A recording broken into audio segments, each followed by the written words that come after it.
요즘 세상이 엄청난 요지경이긴 하지만 이런 일이 일어날 수 있는 건지 저는 상상도 못할 일이 저에게 벌어지게 되었어요. 물론 저희가 살고 있는 구조 자체가 남들과 다르기는 하지만 아무리 그래도 동방예의지국에서 이런 일이 벌어진다는 건 충격적이라고 생각합니다. 특이한 구조에서 살고 있다고 하니 어떻게 생활을 하고 있는지 궁금하실 겁니다. 저가 지금부터 설명해 드리겠습니다. 우리 집은 3층짜리 단독주택으로 되어 있습니다. 각 층마다 출구로 연결되는 문은 따로 있지만 집 안에서도 서로 출입이 가능한 계단이 있어요. 사생활 보호를 위해 각 계단마다 중문이 달려 있어 안전하다고 말할 수 있습니다. 더불어 살고 있는 구성원은 1층에는 시부모님, 2층엔 저희 부부, 그리고 3층에는 언니가 위치하고 있습니다. 살고 있는 구조 때문에 다른 사람이 집에 침입하는 걱정은 별도로 하지 않아도 돼요. 중문에는 잠금 장치가 있어서 잠그면 서로가 각자의 집에 방문하는 일도 전혀 없었어요. 이 구조는 사생활이 어느 정도 보호되기 때문에 살면서 그런 일로 인해 불편했던 적은 거의 없었어요.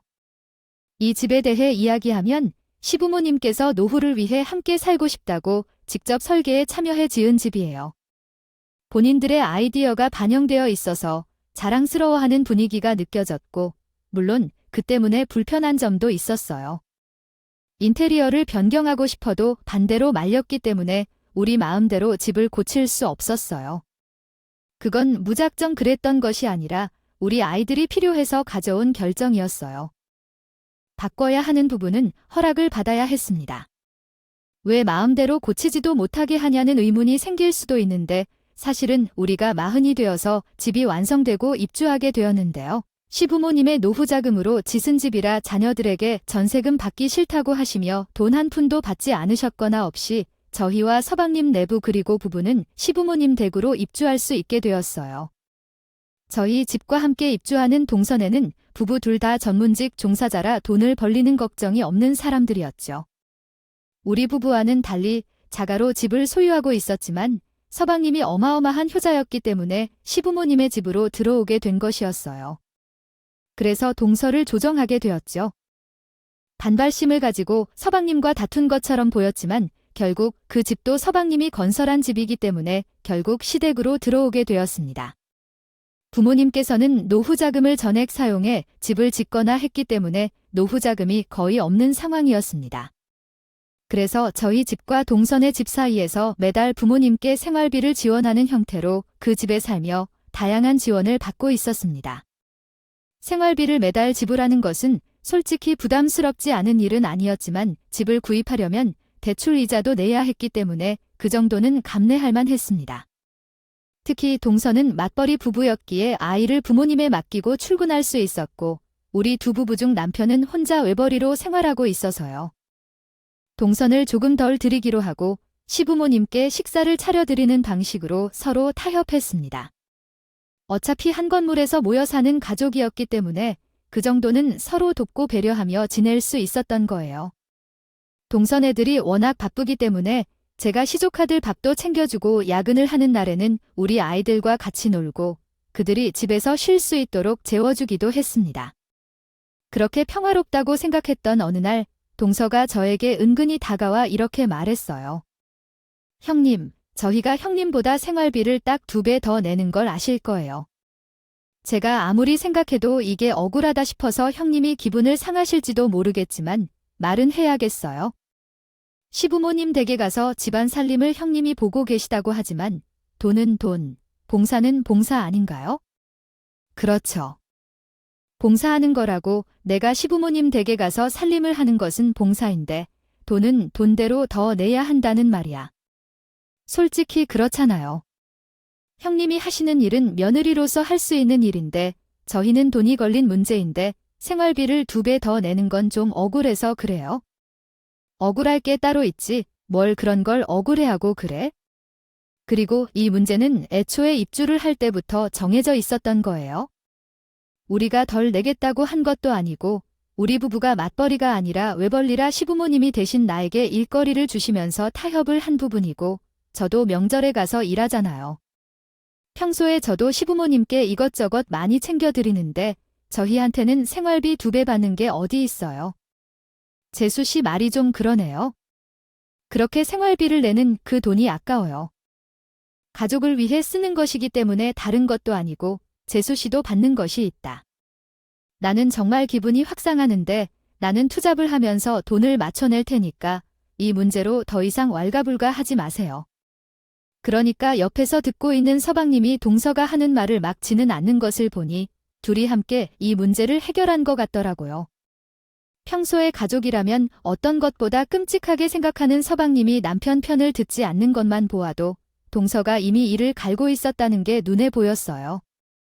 실제로 시부모님께서 벌어들이는 돈이 많을 뿐인데 이렇게 의가 상할 문제까지 던져질 거라고는 생각도 못했어요. 남편은 아마 자존심이 상한 것 같았고 그 이후로 정말 주말에도 쉬지 않고 배달 아르바이트 일을 하면서 투잡을 시작했어요. 돈을 벌었어요. 동선 내가 내는 만큼 생활비를 맞춰서 내기 시작했어요. 월요일부터 금요일까지는 회사에서 시달리고 주말에는 오토바이를 타고 배달을 하는 남편을 보면서 저도 참으로 마음이 안쓰러운 것 같더라고요. 분명히 주말에도 쉬고 싶을 텐데 동서가 긁어버린 자존심 때문에 그러지 못하는 남편을 보면서 제가 일을 해야 할지 고민이 많이 들었어요. 하지만 아이들도 아직 제 손길이 많이 필요한 시기였고 제 주제에 일을 할 수 있는 회사도 없었어요. 그래도 이력서를 한번 돌려보자는 생각에 이리저리 기웃거렸지만 연락이 온 회사가 단 한 통도 없었어요. 어쩌지?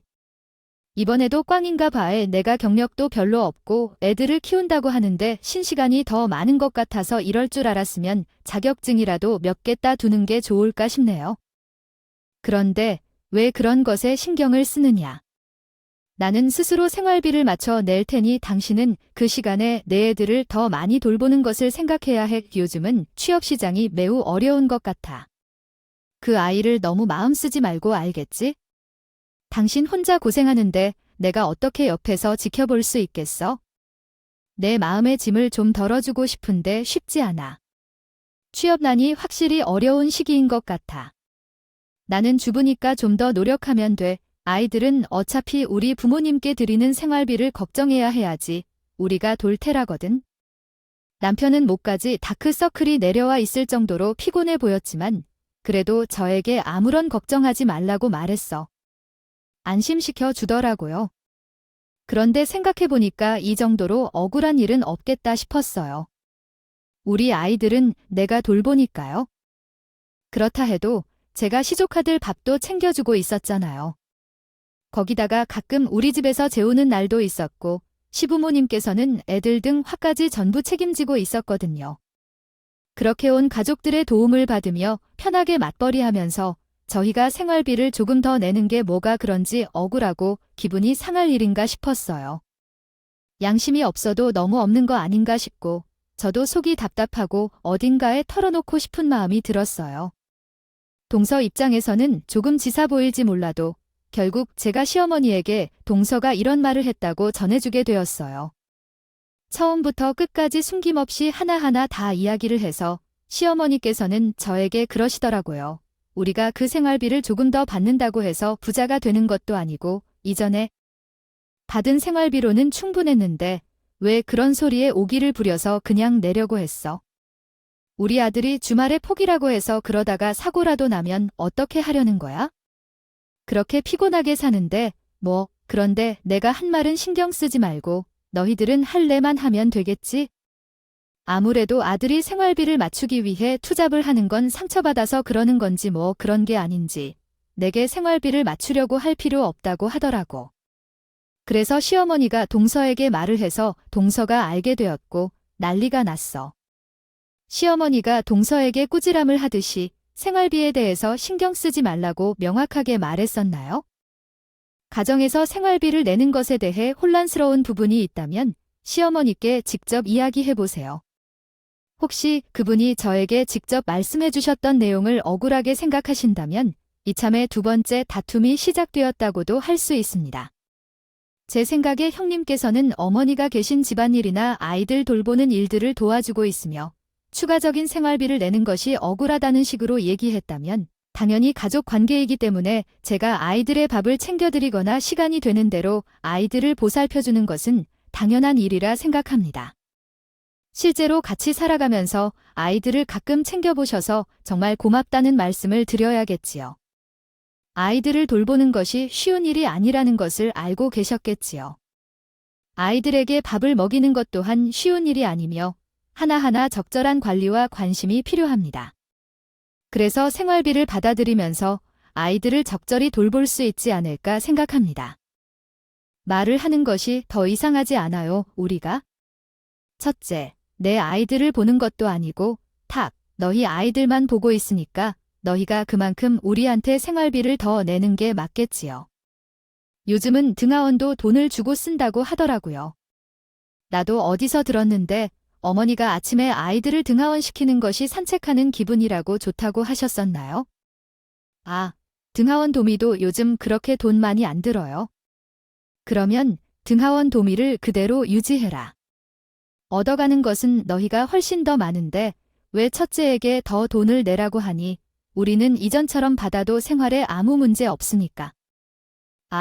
더 이상 말하지 말고 속 시끄러우니까 이만 가봐라. 동서가 시어머니 앞에서 너무하다고 말하면서 훌쩍이는데 사실 거기서 내가 또 무슨 말을 더 할 수 있을까요? 시어머니가 제 편을 함구 들어주셔서 그냥 입을 다물었어요. 그날 제 편에 서서 바람을 돌리셔서 조금은 자존심이 상하여 질투 같은 느낌을 받았던 것 같아요. 자기 딴에는 올바른 이유를 주장하고 있었는데 시어머니가 나서서 제 편을 들어주신 뒤엔 그딴 고민이 사라지네요. 하지만 불안했던 대로 남편이 피곤함에 당해 배달 중에 교통사고를 당하고 말았어요. 사고가 크게 벌어져서 직장에서도 무급 휴가를 받고 수술까지 받아야 하는 상황이 닥치면서 버거움이 아예 사라졌어요. 만약 건강만 회복된다면 이도 화사할 텐데 아직도 장기간의 재활 치료를 받을 예정이어서 돈이 급하게 필요해요. 다행히도 가족들이 우리 상황을 이해하고 도와주셔서 급한 불씨는 다 잘 끄고 있어요. 하지만 당장 시댁 부모님에게 생활비를 드려야 할 필요가 있네요. 우리 수중에 있는 돈이 하나도 없었기 때문에 생활비를 지출할 수 없게 되었어요. 가뜩이나 어려운 상황에서 동서를 눈에 띄게 하며 집을 찾아다니는데 이런 일이 생겨온가 스트레스를 받게 되었어요. 어머니, 아버지, 정말 죄송합니다. 남편이 갑자기 사고를 당함으로써 우리의 수입원이 완전히 끊겨버려서요. 저도 부끄럽지만 이 말씀을 드리는 게 마음이 미안한데요. 이번 달부터 지금 당장 사용할 수 있는 생활비가 없어서 어떻게 해야 할지 모르겠어요. 제가 빨리 취직을 해야 하는데 예전부터 취직 가능한 직장을 찾아보고 있었지만 아무 연락도 오지 않았어요. 지금 넌 이런 걸 걱정해야 할 때가 아니야? 아이들도 돌봐야 하고 아들 병관 호까지 하는 나를 보며 생활비를 걱정하는 것은 이상하다고 생각해. 나중에 시댁에 다시 설명하겠어. 벌이가 생기면 그때 생활비를 드려도 되겠냐고 말하니까 부모님도 고개를 끄덕이시더라고요. 자기 자식 일인데 당연히 된다고 하지 거기서 안 된다고 할 리가 있겠어요. 그런데 그 말을 들은 동생이 콧방귀를 덜하고요. 그럼 한 푼 내지 않고 얹어 사는 거예요? 식비며 가스비, 전기세 전부 저희 부부가 부담하는 게 아니라도 마찬가지예요. 아저희가 드리는 생활비에 어머님이 공과금을 내시니까요. 형이는 그냥 살림만 하면서 얹어 사는 거잖아요. 저도 일 그만두고 집에서 살림만 하고 싶은데 저는 그러면 안 되는 거잖아요. 그렇게 비아냥거리면서 말을 하는데 전부 사실이니까 저는 할 말이 없더라고요. 제가 입을 꾹 다물고 아무 말도 못하니까 시어머니가 나서서 말을 해줬습니다. 주셨어요, 둘째야. 너는 무슨 말을 그렇게 서운하게 하고 있니? 아이고, 걱정하지 마라. 쟤네가 생활비를 내지 않는 만큼 집안일을 시킬 생각이니까. 앞으로 이 건물 살림은 첫째가 내가 한다고 생각해. 둘째야, 애들 돌보고 화원도 그렇고 밥 먹이는 것도 그렇고. 첫째야, 내가 다 하란 말이야. 집 청소부터 빨래까지 죄다 일 시킬 거니까. 아이들이 공짜로 얹어 산다고 이야기 꺼내지도 마라. 요즘은 집안일 하는 사람들도 몇백씩 받는다더라. 그렇게 동서에게 일과라면 저는 모든 집안 살림을 다 맡겨줄 거라고 말했어요. 물론 이야기는 이전에 이미 시어머니와 제가 나눈 대화고 협의점을 찾은 부분도 있고요. 제가 집안 살림을 전부 다 할 것이라고 했고 시어머니는 굳이 그렇게 할 필요가 없다면서 남편이 빨리 호전될 숙의 간호를 하라고 하셨지만 동서가 생활비를 가지고 딴지를 걸고 드니까 시어머니가 안 되겠다 생각을 했는지 저렇게 말씀을 하시더라고요. 아요, 저는 차라리 잘 됐다고 생각을 했고 동서는 입을 삐죽이면서 저를 살짝 흘겨보더라고요. 그럼 앞으로 저희 집사님도 형님이 다 봐주신다는 거죠?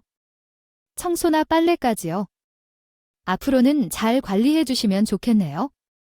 저희 집에는 고가의 물품이 많으니까 항상 조심 좀 해주시고요. 뭐, 물건 없어지고 그럴 일은 없겠죠? 순간 저를 도둑 취급이라도 하는 건가 싶었지만 그냥 꾹 참아냈어요. 제가 동서의 집에 자주 방문을 할 일이 없어서 몰랐는데 집에 고가의 물품은 개뿔 무슨 고가일지도 모를 만큼 집안이 아주 개판이라고. 이런 곳에서 사람이 살 수 없겠네요.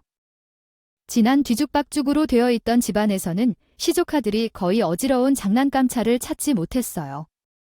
평소에는 깔끔하게 정리하고 다니는 아이들이어서 이 사실을 몰랐는데 집에서는 정리를 전혀 하지 않는 것 같았어요. 지방에서 밥을 먹으며 살림을 본다는 생각까지 들 정도로 집안이 너무 어지러웠죠. 빨래도 전부 섞여 있었고 냉장고는 유통기한이 지난 식품으로 가득 차 있었으며 밥솥에는 곰팡이가 번지고 있었어요. 이런 정리되지 않은 상태에서는 집안이 사람이 사는 곳인지 의문이 들 정도였어요. 정말 하나하나 정리를 다 해주고 동생에게 쪽지를 남기고 집을 나왔어요. 앞으로는 빨래와 의복을 구별할 수 있도록 해주고 냉장고에는 유통기한이 지난 식품은 전부 처리하겠어요. 버렸다고 하여 밥솥에 곰팡이가 피어 있었던 것도 언급하며 먹고 난 후에는 즉시 치우거나 밥솥을 씻으라고 잔소리를 했어요. 그러자 그날 밤에 그 쪽지를 읽은 것인지 퇴근 후 동서가 우리 집을 찾아왔어요. 형님이 하시는 일이 무엇인가요? 생활비를 내지 않고 대신 집안일을 다 맡아서 하기로 했던 것이 아니었어요. 그러나 왜 그 쪽지를 쓰고 가실까요? 여기 적혀있는 바를 보면 하나는 제가 할 것 같아요. 아, 그냥 제가 알아서 제 살림 돌보조라고 했어요. 형님이 알아서 잘 해줄 것이라고 했죠. 그래서 생활비를 내지 않고 버티고 있는 것은 아니었었어요. 이후로는 이런 쪽지는 남기지 말아주세요. 자기가 할 말만 하고 계단에 있는 중문을 확 닫아버렸는데 이게 무슨 사건인지 궁금했었어요. 어휘 벙벙하고 불같은 성격을 가진 우리 남편이 입원 중이었던 때로 말이다. 남편이 골을 살짝 이상하게 다쳤다면 큰 싸움이 벌어질 뻔했어요. 물론 저도 손님이라서 말을 할 수 있었지만 상황이 참으로 제 자존심을 작게 만들었어요. 남편이 아파하면서 생활하는 것을 보니 비행기처럼 힘든 상황에서 어떻게 행동해야 할지 모르겠어서 답답하게 지냈어요. 그 때문에 때때로 무기력해져서 계속적으로 작아지기만 했죠. 그래도 시부모님께서 기회를 주신 것과 마찬가지니까 저도 그만큼의 보답을 해야겠죠. 제가 맡은 일에 책임을 다하기 위해 1층부터 3층까지 전체를 돌며 제 손길이 필요한 집안일을 하고 하루를 보냈어요. 그래도 시부모님 댁이랑 우리 집이 서로 치우면서 살아가다 보니 청소기를 한번 돌리고 설거지를 조금 하고 빨래를 돌렸어요. 할 일이 별로 없어서 많은 시간이 걸리지 않았고 대충 먼지가 있는 부분만 치우면 되어서 시간이 오래 걸리지 않았어요. 그러나 동선의 집에 들어가자마자 아이고 이걸 어떻게 치워야 하는지 답이 없을 정도로 막막한 상황이었어요. 매일매일 치워도 똑같이 더러워지는 것을 보면서 마치 제게 일을 시키려는 사람처럼 만들어 놓은 것 같았죠. 집의 상황에 대해 한숨을 내쉬며 매일같이 일을 하고 있던 중 어느 날이면 동선의 집에 갔을 때 남편님이 묵묵히 앉아 있었어요. 왜 남편님은 이 시간에 집에 계시죠? 오늘 출근은 안 하셨나요? 제 궁금증을 품고 묻자 남편님도 이렇게 일찍 청소를 하러 오게 될 줄 몰랐는지 놀란 듯이 멈칫하면서 아, 형수님이 찾아오셨군요. 저는 오늘부터 한동안 재택근무를 하게 되어서 아마 집에서 일을 할 것 같아요. 청소를 시작하면 소음이 많이 생기겠죠. 이게 일하는데 지장이 될까 걱정되네요. 청소기를 나중에 돌리는 게 좋을까요? 아, 괜찮아요. 시끄러워도 괜찮아요. 제가 일하는 곳에서 소리가 나면 안 되니까요. 안방에서 일하는 중이니까 안방에 들어오지 마세요. 안방 청소는 그럼 나중에 할까요? 서방님 퇴근 전에 서둘러서 마무리하면 동서가 오기 전에 끝낼 수도 있겠죠. 우리 부부 침실은 제가 할 테니까요. 안방을 제외한 나머지는 다 제가 청소해야겠어요. 고개를 끄덕이며 안방을 제외한 곳들을 청소하고 집에 돌아왔습니다. 아이들에게 식사를 차리고 있었어요. 간만에 동서가 일찍 퇴근하는 날이라므로 시조카들 전부 동서네 집으로 돌아가기에 우리 아이들만 챙기고 있었어요. 그때 동서에게 문자 메시지가 도착했어요. 형님, 안방 청소는 왜 안 하셨어요? 제가 친구를 바꿀 시기가 되어서 일부러 다 꺼내놓고 갔는데 그대로 있네요. 이거 하기 싫어서 안 하셨어요. 무슨 소리 하는 거야? 라고 동서가 말했어요. 서방님한테 이야기 못 들었어. 아, 서방님이 채택근무를 하신다며 안방에 들어오지 말라고 해서 안 했어 하며 동서가 설명했어요. 그랬더니 웬일로 서가 바로 알겠다 하더라고요. 평소 같으면 내일이라도 해놓아라. 새 친구에서 자려고 했는데 기분이 다 망쳤다 하며 저에게 딴지를 걸었을 텐데요. 동서가 잠잠하게 넘어가니까 사실 그건 름대로 또 불안했지만 며칠 동안 지켜봤어요. 결과적으로 동서가 말하지 않았기 때문에 저도 안도했어요. 그 이후로 남편이 계속해서 안방에서 재택근무를 하게 되었기 때문에 저는 안방에 들어갈 수 없었어요. 얼마나 다행인지 이제는 업무가 줄었으니 남편이 계속해서 재택근무를 해줬으면 하는 마음도 했죠. 남편이 재택근무를 한 후로부터 동서도 민감해진 것인지 뭔지 저에게 지것 해줘 저것 해줘 하는 요구가 줄었어요. 쓸데없는 일을 일부러 시켜본 적이 있는데 남편이 왜 그렇게 하냐고 물었을 때 동서가 시켰다고 말할 뿐이었기에 제가 할 말이 없었죠. 남편에게는 아니라도 못된 모습을 보여주고 싶지 않았는지 뭔지요. 오히려 다행일 수도 있겠어요. 그런데 동서네 집에 정말 쓸모없는 물건이나 쓰레기 같은 물건이 많더라고 해요. 고가의 물품들이 많이 있는데요. 있기는 개나 손톱 어딜 봐도 그런 것이 보이지 않았어요. 어느 날 집 구석에 딱 봐도 고장난 것 같은 CD 플레이어가 있더라고요. 그냥 겉으로 보기엔 어떤지 어디 고물 상가에서 가져온 것 같아 보이는데 아주 오래된 물건이었어요. 눌러도 전원도 안 켜지고 완전히 못 쓰는 것 같더라고요. 전 당연히 그 물건이 쓰레기라고 생각했고 정말 구석진 곳에 물건들을 쌓아두고 있었으니까 버려도 되는 줄 알았어요. 만약 제가 물어보지 않고 버린 게 잘못이라면 잘못이긴 하지만 어차피 동서를 신경 안 쓰는 물건 같아 보였거든요. 그래서 아무 생각 없이 버렸다는 말이에요. 근데 그 뒤로 몇 주의 시간이 흐른 뒤에도 동생은 그 CD 플레이어의 존재를 모르는 것 같더라고요. 역시고 강나서 버리려고 했던 잊혀진 물건이었던 거라고 생각했고 저 또한 까먹고 그냥 지내고 있었어요. 근데 어느 날 갑자기 정말 뜬금없이 3달이 지나서 그 CD 플레이어를 찾을 게 아니겠어요. 형님, 제가 베란다 구석에 두었던 CD 플레이어 못 보셨어요. 은색으로 된 물건인데 왜 아무리 찾아도 없지요? 형님, 여기 청소하시잖아요. 아, 그건 제가 3달 전에 버린 것 같은데 전원도 안 켜지고 겉모습도 다 낡아 빠져서 나는 쓰레기인 줄 알았거든요. 아니, 왜 남의 물건은 말도 안 하고 버리는지요? 골동품 상점에서 겨우 산 건데 수리하면 쓸 만하겠다 싶었어요. 일부러 수리 전까지 다 살펴봤는데 집에 남는 시간이 많아서 음악이나 틀어놓고 티타임을 가지고 싶었던 거예요. 왜 남의 물건을 허락도 받지 않고 버리시는지요? 제가 함부로 손대지 말라고 했었는데 어머 동서 미안해요. 나는 그게요. 쓰레기가 더 있어서 당연히 버려야 한다고 생각했어요. 형님은 돈도 없으면서 새물을 살라는 말은 잘 다 하시네요. 형님이 새 것들 사주실 거 아니면 말을 하지 마세요. 아니, 동서 말이 좀 그래요? 전원도 안 들어오는 고물을 가지고 있어서 뭐 해요? 그냥 차라리 새 걸 하나 사는 게 나을 거예요. 동서고를 부려야 해요. 동서가 제게 성질을 있는 대로 없는 대로 부리면서 돌아가는데 돈이 없는 게 정말 너무 서러워요. 마음 같아서는 아이 그래 하나 사주고 싶었지만 수입은 전혀 없고 매달 남편 병원비로 나가는 돈까지 친정에서 손 벌리고 있는데 가능한 소리는 아니었어요. 정말 돈을 가지고 싸게 구는데 제가 정말 취직이라도 해서 생활비를 내고 살기 위해 노력하고 싶어요. 생각을 머리 끝까지 하게 됐어요.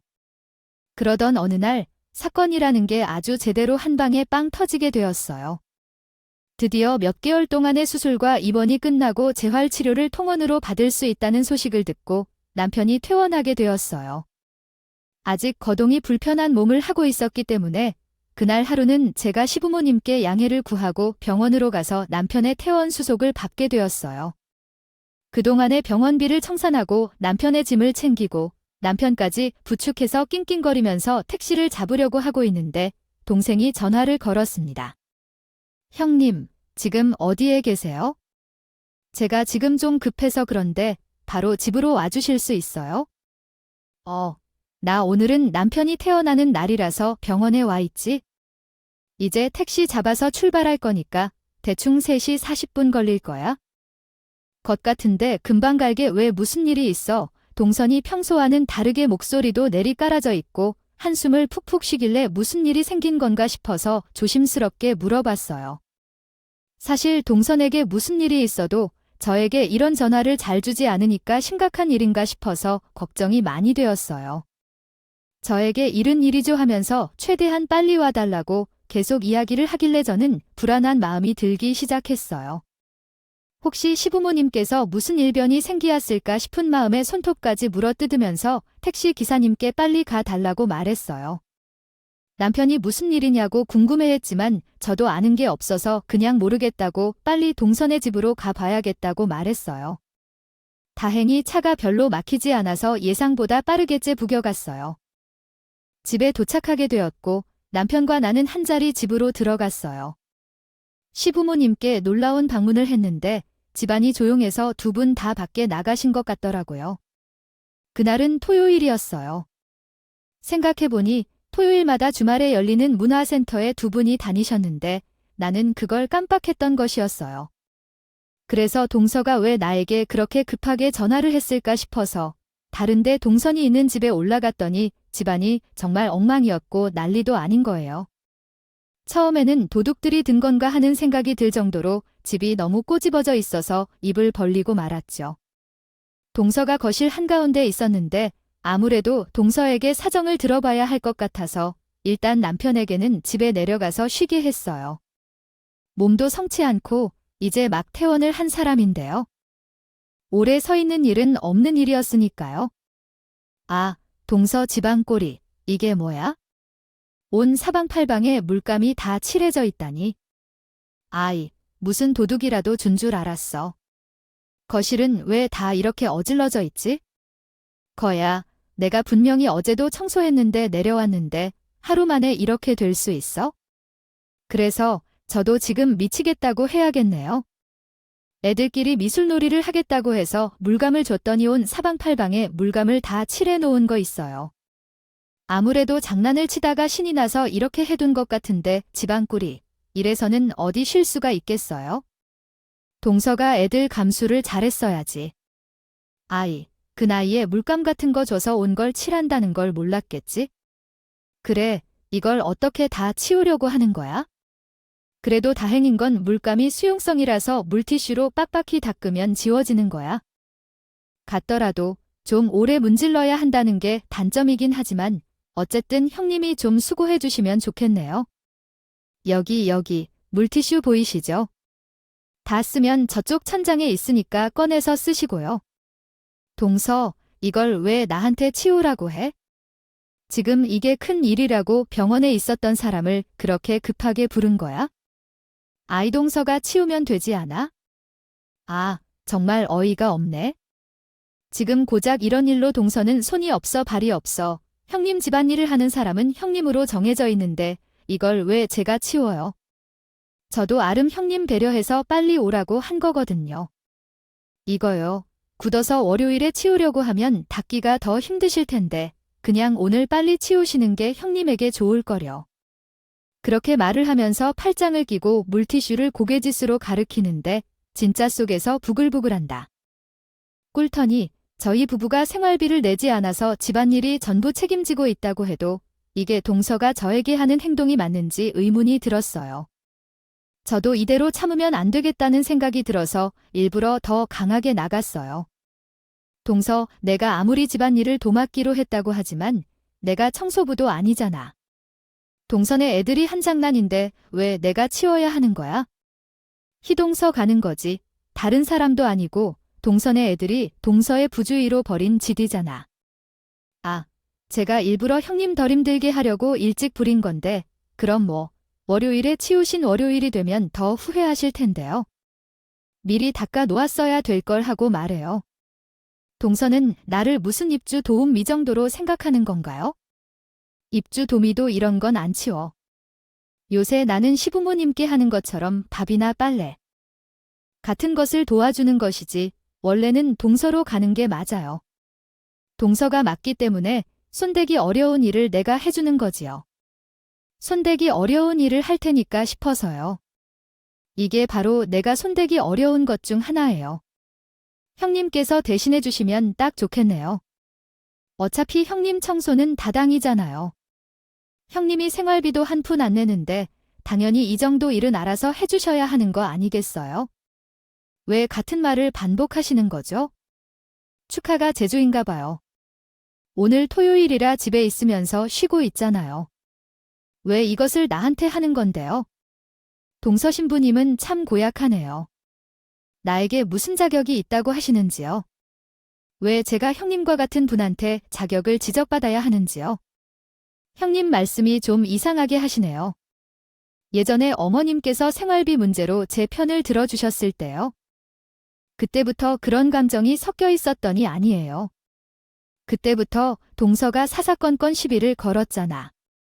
그러니까 갑자기 동서가 얼굴 표정을 바꾸더니 전혀 웃기지 않는데 배꼽을 자꾸 깔깔 웃어대거든요. 무슨 한편 모노 드라마를 보는 줄 알았어요. 우리 동서는 영국 배우를 했어도 참 잘 알겠다 싶더라고 해요. 정말 배꼽 빠지게 웃기네요. 생활비조차 못 낼 정도로 힘들게 사는 게 뭐가 자랑인지 모르겠어요. 어머니가 편들어 주셨다고요? 대단한 일이 아닌데 왜 그런지 모르겠어요. 형님이 정말 웃긴다. 동서의 말이 조금 신경 쓰이는데 어차피 나는 이런 일까지 하고 싶지 않으니까 동서가 알아서 처리하도록 놔둘게요. 제가 말했어요. 형님이 해야 할 일이 그거잖아요. 집에서 살림하는 사람은 당연히 이런 것도 처리해야 해요. 왜 자꾸 대꾸를 하고 그러세요? 뭐라고 말하고 대꾸하는 거야? 넌 지금 나에게 말한 대꾸를 하라고 했니? 내가 너보다 위야 말 조심해서 해. 어디서 그런 소리를 나에게 하고 자빠졌어? 일할 때만 윗사람 촬영을 안 해. 윗사람은 윗사람 타워를 해야지. 집에서 놀고 먹는 주제 뭘 잘했다고 나한테 대접을 받고 싶어하는 다이야? 그러면 돈이라도 척척 벌었던 거야? 개뿔, 가진 것도 없으면서. 내가 진짜 이런 걸 형님과 대화하면서 살아가야 돼. 아주 고래고래 소리를 질러대면서 악을 썼더니 자기 분에 못 이긴 건지 저에게 성큼성큼 다가와서 제 뺨을 확 후려치는 게 아니겠어요. 저는 정말 고개가 돌아갈 만큼 강한 힘에 맞았어요. 눈앞에서 별이 반짝이는 듯한 기분이 들었어요. 너무 놀라서 뺨을 부여들고 제 앞에서 씩씩하게 걷고 있는 분이 풀리지 않는지 눈까지 돌아간 동서에 닿았어요. 정말 이게 꿈인지 현실인지 모르겠을 정도로 눈이 뜨끈하고 아프다는 걸 느끼지 못했다면 일어난 일이 단순히 꿈속에서의 일이라 생각했을 거예요. 남편이 옆에 없어서 다행했어요. 제가 뺨을 맞은 게 실제인가 하는 의문이 머릿속을 맴도는데 사람이 너무 당황스러워하는 것을 알아챘어요. 제가 당황했다는 걸 보이자 동서도 이게 어울리는 시기라 생각한지 속에 삼켜둔 말들을 모두 쏟아내기 시작했어요.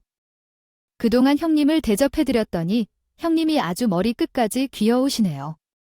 형님이 하실 일이 뭐냐고요?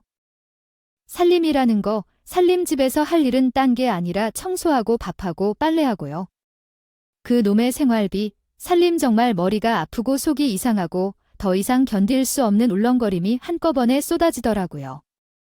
저도 울분이 터져서 꾹 참아두었던 제 마음속에 있는 판도라의 상자를 열었고 동생에게 있는 인극 소리를 쳤어요.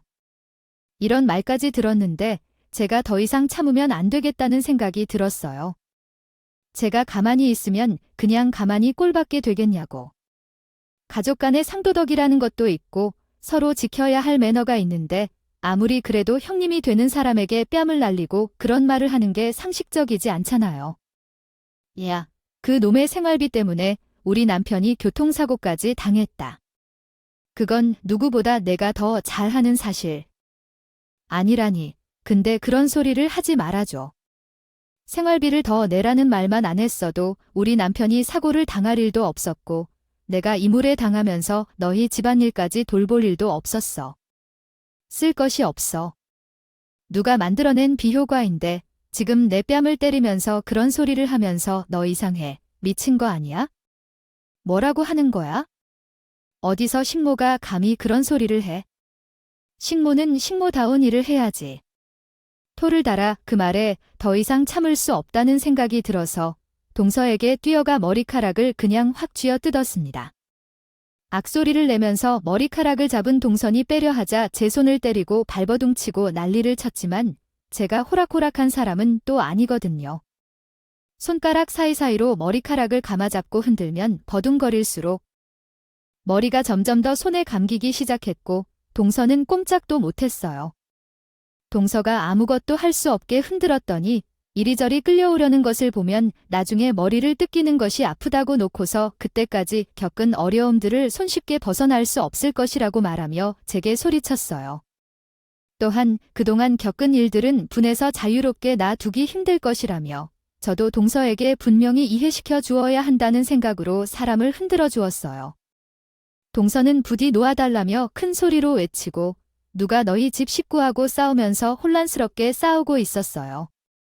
그런데 그 순간 계단 중간쯤에서 시댁 부모님과 남편이 저희가 싸우는 걸 보고 놀라 소리쳤어요. 아니, 이 사람들이 지금 뭔가 하는 거야? 당장 손 안 놔야 해 싶었습니다. 애들도 아니고 왜 머리칼을 잡고 싸우고 그래서 그 말에 둘 다 소리를 지르던 것을 뚝 멈추고 서로 머리를 잡고 어깨를 잡은 상태로 몸만 돌려서 소리가 나는 쪽을 바라보았어요. 경악으로 찢어진 가족들의 얼굴을 보니까 수치심도 느끼고 분노도 느껴져서 정말 다양한 감정이 들끓었어요. 시부모님과 남편이 문 앞에 서서 입을 벌리고 있는데 더 황당한 것은 안방 문을 열고 조용히 나오시는 부인분이었죠. 더구나 서방님이랑 나랑 싸우는 소리를 모두 듣고 있는데도 문을 열고 나와서 상황을 진정시키려 하지 않았다는 건 너무 언짢은 일이었어요.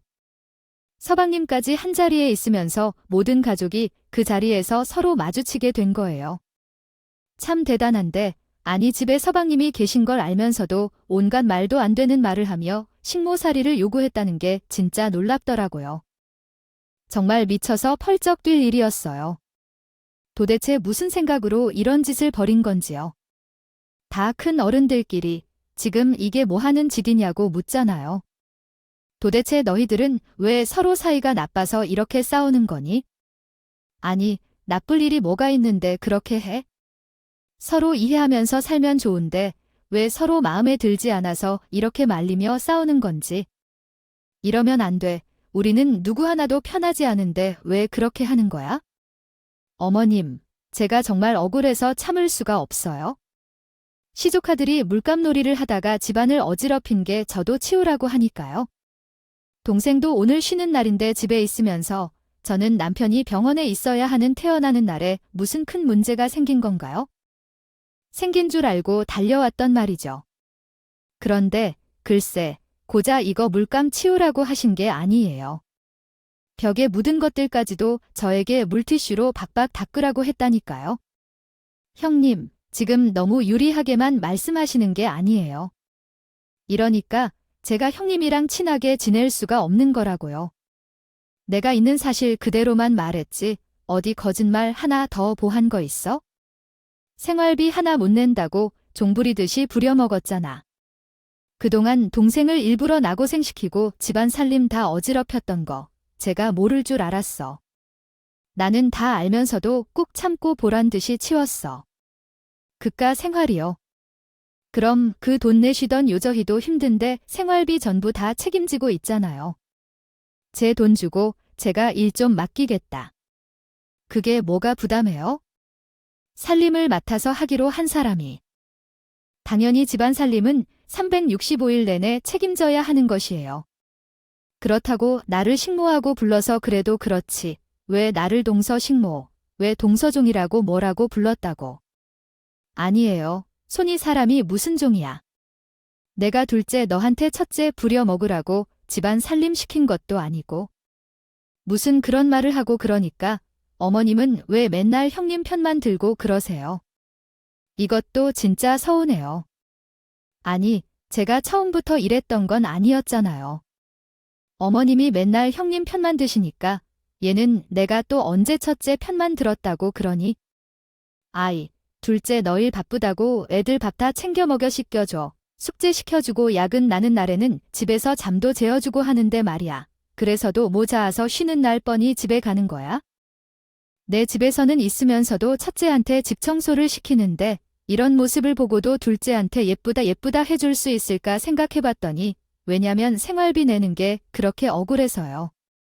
제가 집에서만 놀고 먹으면서 살림만 하고 싶다고 할 땐 아이들도 챙겨주면서 그런 삶을 꿈꾸는 건데 그럼에도 제가 돈을 벌지 않으면 안 돼요?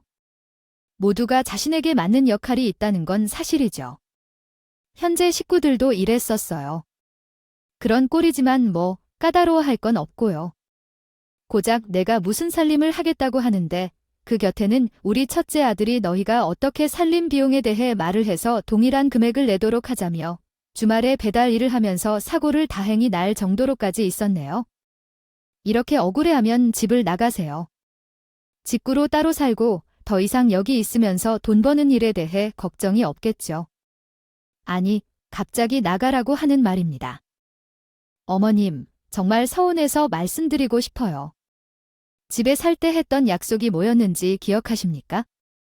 서로 일을 나눠서 처리하고 생활비를 공동으로 부담하기로 했던 거 아닌가요?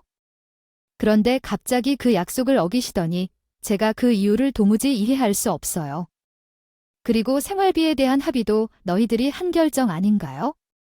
그런데 왜 이렇게 안타까운 일이 일어나는지 이해가 안 가요. 예전에는 여러 가지를 함께 결정했는데 왜 이제는 우리에게 차별을 받게 되었죠? 이런 공존하는 형식의 가정을 바랐는데 그게 어떻게 변해버린 건지 알려주세요. 아는 만약에 제가 거기서 나가면 정말 아무것도 빼갈 준비가 안 돼야지 알겠지요. 이건 그냥 해장한다고 말만 해도 누가 해도 뭐 나도 그것도 고맙고 링겔 담력 있게 지켜줄 할망니들도 어찌나 감사스럽고요. 정도로 계획 짜고 가져온 거라 어깨가 뻥 뚫리게도 찌면서 블록하고 또 고장도 해 가리고 있었대라도 그게 됐지 서방이 입을 하고 아 그래도 마랑나다 이뻐 좀 우리도 지금 잘 자지도 못한다 돼도 시컨디션에서 그래 할 수 있는 넥너지 조금도 곤란하다 자면 훌걸러야죠 못가 조금도 곤란자 익혀도더니 그래 하는데이지 일단 진즉 여쿤이을 수밖에 없어도 됩니들이사 안 찝니다 털라 하는 게 기하여요. 들어올 때 자가 가지고 있던 돈도 있을 거 아니야? 둘이 버는 걸로 그렇게 솜씨를 냈으니 아이. 그 돈 가지고 집을 구하거나 은행에서 추가로 대출을 받아 나가든 집을 구하고 나가든 내가 속이 시끄러워서 이렇게 살 수 없다. 어떻게 며느리가 둘이 뿐인데 둘이 그렇게 싸우고 있는지. 그 집을 팔았던 돈은 처가댁에서 급히 돈이 필요하다 해서 빌려주었고요. 그리고 회사에서 해고되어 이제 돈을 벌지 못하는데 내가 작업장에서 한 번의 실수로 큰 돈을 지불해야 해서 가지고 있던 돈을 다 써서 보상했더니 저희는 돈이 없어요.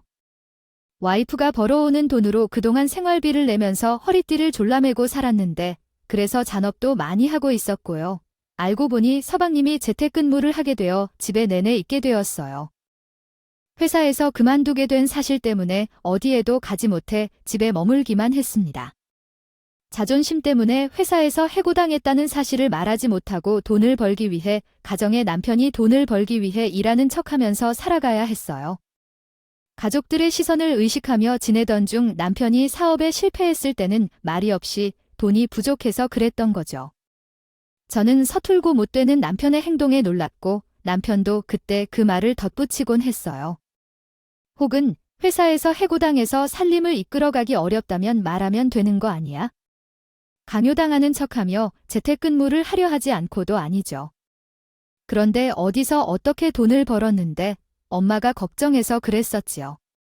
지금은 저도 취직 준비를 하고 있고 갑자기 현금이 필요해서 돈을 빌린 거지 철없는 남편의 행동으로 사업이 실패하고 나니 전혀 말이 없이 돈을 처갓집에서 빌려왔기 때문이었어요. 라고 할 수 있습니다. 서방님의 돈벌이가 줄어들었지만 생활비는 이전과 같이 내야 해서 생활고에 시달리게 되었고 미치고 펄쩍 뛰게 되었습니다. 게다가 그동안 저에게 집에서 살림만 시킨 박이랑 구박을 다 했었는데 이런 처지를 서방님이 이제 일을 그만두게 되면서 동일하게 겪게 되었기 때문에 말을 하기 싫었던 것이죠. 서방님이 눈치를 살필 때면서 머리를 극적이며 말을 하니까 시어머니도 속이 터지는 듯 가슴을 팡팡 쳤어요. 당장 나가서 살 곳이 없다고 했지만 시어머니는 동서에게 말했어요. 여기 붙어서 같이 살고 싶으면 적어도 가족 간의 예의를 지키면서 살아야 한다. 너희끼리 싸우고 싸웠으니 화해하고 알아서 해야 해. 큰 일들이 애들 앞에서 머리를 치고 자고 있으니 이런 행동들을 잘하는 것은 아닌데요. 짓을 했어요. 나도 좋은 일을 많이 한 적이 없지만 처음에 동서한테 얻어 문제를 일으켰기 때문에 제가 더 먼저 맞아도 됐을 거라고 생각해요. 이 사실을 시어머니에게도 말하면서 형벌을 받아야겠다고 했죠. 그 말을 끝내고 나니까 시어머니가 뒤돌아서 동서한테가 하고 뺨을 한 대 날리시고 머리카락을 잡으시면서 쌤쌤이하고 첩 내가 동서한테 뺨을 때린 건 돌려받아야지. 어디서 제일 아래에 있는 사람이 윗사람에게 그런 짓을 하면 너도 마찬가지로 다시 당하게 될 거야. 그랬더니 동서가 울어서 엉엉 소리를 지르면서 아이처럼 주저앉아서 우는데 괜히 나도 마음이 찜찜하더라고요. 어머님 왜 평소에도 항상 형제만 편들어요? 지금도 한번 제 편을 들어주시질 않잖아요. 내가 언제 그랬다고요? 기가 막히다.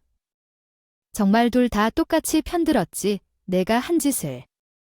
생활비를 내는 게 부당하다고 할 때 처음부터 내 편에 들어주지 않은 거야? 내 편 들어줄 때는 당연한 줄 알고 남의 편 들으면 분해하고 신보가 아주 고약하다고 해서 시끄럽다. 이만 나는 내려가 마시어머니가 그 말의 끝으로 쿵쿵거리면서 집으로 가신 뒤로 우리 부부도 집으로 돌아왔어요. 그 뒤로 나랑 동서는 눈도 안 마주치고 지내고 있죠. 남편은 놀고 먹게 됐지만 시어머니가 앞으로 동선의 아이들을 돌보고 동선의 집안을 하는 건 전부 남편 보고 하라고 했다고 하더라고요. 그것조차 안 하면 집에서 쫓아낼 거라고 하니까 헐레벌떡 살림을 시작했어요. 나는 동선의 집에 갈 일이 없으니까 얼굴 볼 일도 거의 없고 남편도 다시 일을 시작해서 생활비를 내고 있어요. 우리도 당당하니까 동선에 태쪼라 붙을 일도 없죠. 없다고 해도 완전히 무시하고 살면 편할 것 같지만 우리 부부는 돈을 모아서 나가든지 동성애라도 언젠간 나가겠죠. 그때까지는 서로 최대한 부딪히지 않도록 노력 중입니다. 각자 분가하는 그날이 올 때까지 무사히 지내길 바라며 제 긴 이야기를 들어주셔서 감사합니다.